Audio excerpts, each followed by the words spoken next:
វីដេអូនេះជាវីដេអូ footage ខ្លីដែលខ្ញុំបានទៅលេងប្រទេសសិង្ហបុរីនិងម៉ាឡេស៊ីរយៈពេល3យប់4ថ្ងៃណាទាំងអស់គ្នាហើយនៅក្នុងវីដេអូនេះខ្ញុំអត់ focus ទៅលើកន្លែងដើរលេងកន្លែងញ៉ាំអីទេដោយសារតែបងប្អូនយើងមួយចំនួនធំគឺគាត់បានស្គាល់ច្បាស់ហ្មងពីកន្លែងដើរលេងនានានៅក្នុងប្រទេសទាំងពីរហ្នឹងអញ្ចឹងណាអញ្ចឹងខ្ញុំគ្រាន់តែចង់និយាយតាក់ទងនឹង e-arrival ហើយនឹង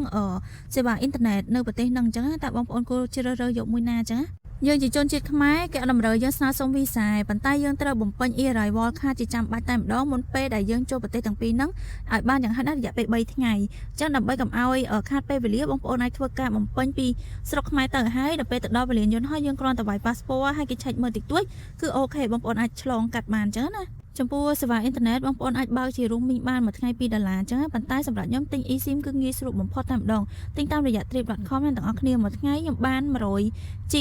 ហើយប្រើអត់អស់ទាំងអស់គ្នាហើយខ្ញុំទិញឡើង5ថ្ងៃអស់តែ$7ជាងអ្នកទាំងអស់គ្នាចំណេញខ្លាំងមែនតើហើយអ៊ីនធឺណិត 5G រហូតណា